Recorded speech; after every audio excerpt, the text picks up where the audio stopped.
right, so I want to teach you how you can help treat people's scars. Like say if they've had surgery, they've had some sort of trauma, and to help teach your clients how they can also help themselves as well to make the scar more pliable and so on and so forth. So, and it's important, and I'll get to it, why it's important in lymphatic drainage as well for the flow of lymph.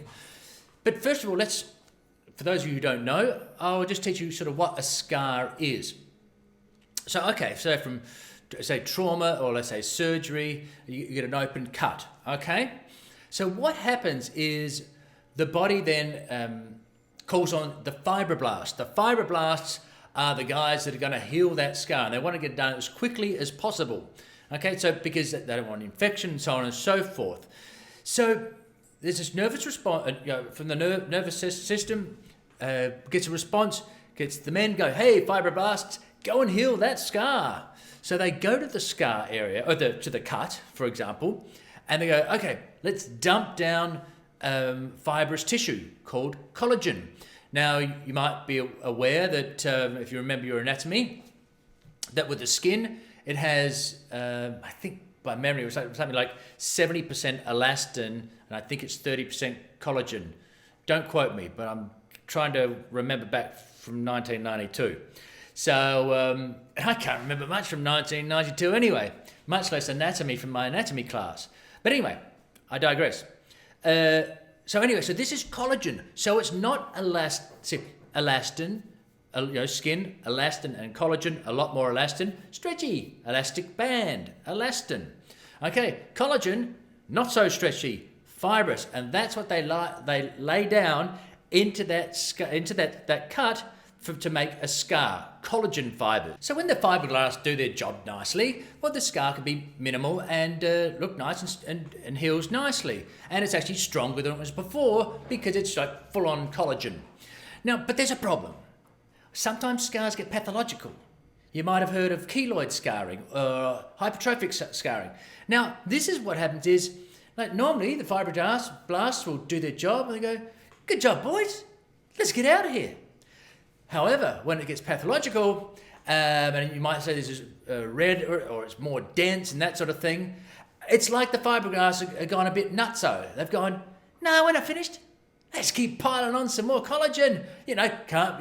Can't be too safe. Yeah, let's better to be safe than sorry. And so they go, yeah, we'll drink a few beers and we'll keep pouring collagen on, and that's no good because then it becomes a dense scar. And what happens with this scar tissue is the scar then pulls on the surrounding tissues. It pulls them down with it.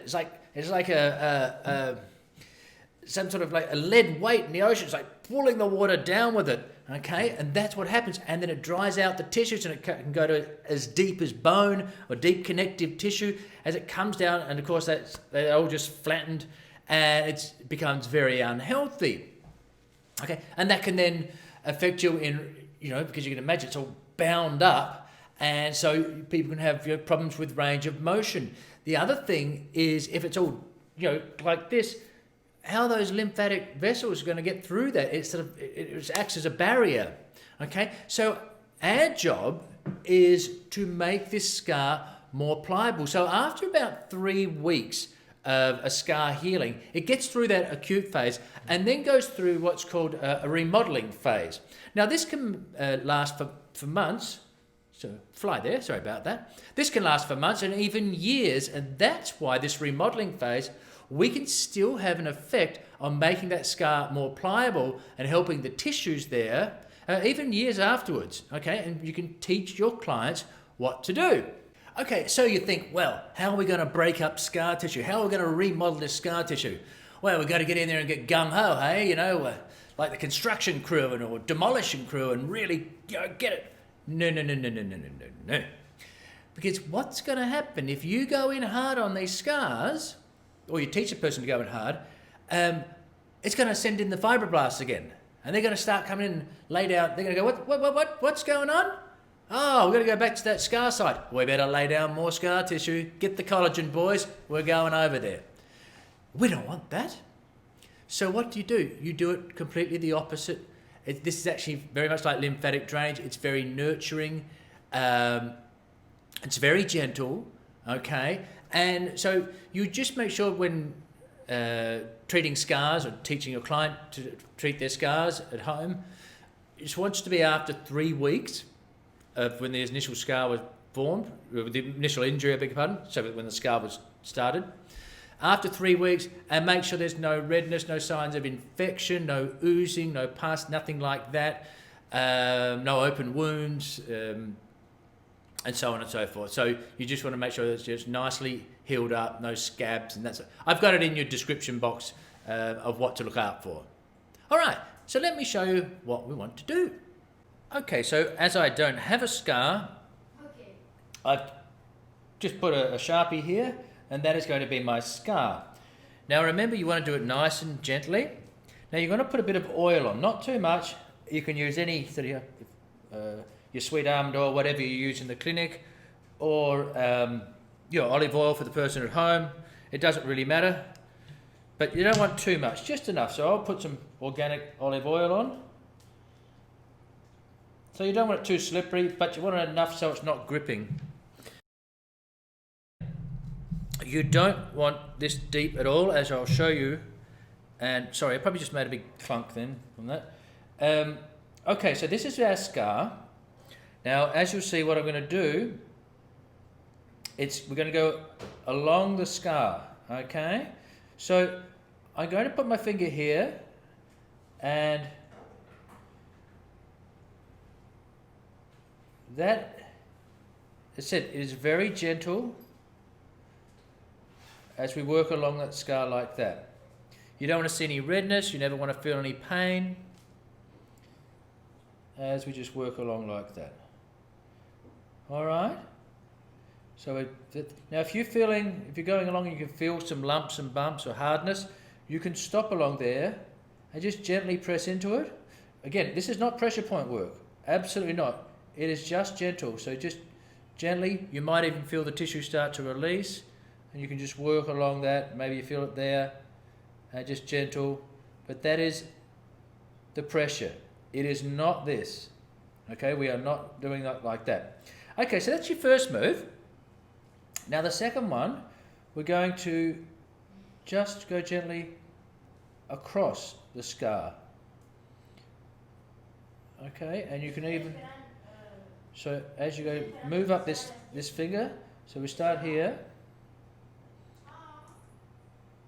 and then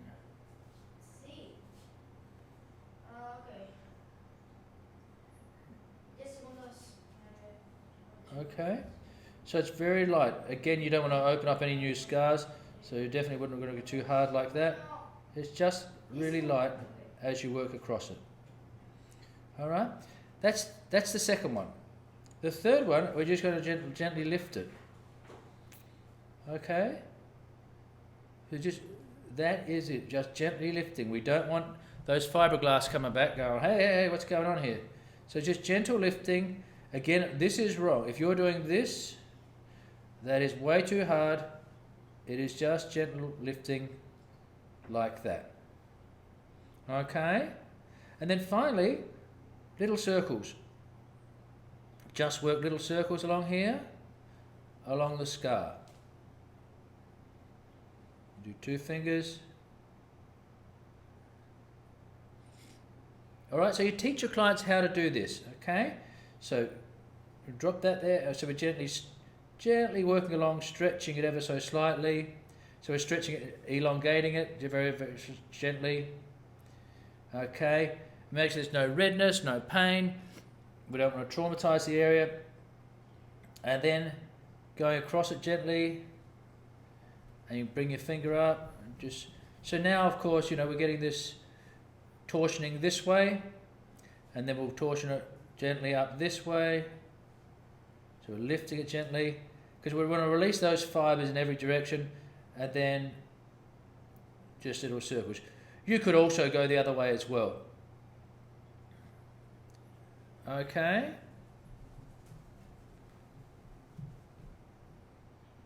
Again, if you're doing this, you're way too hard.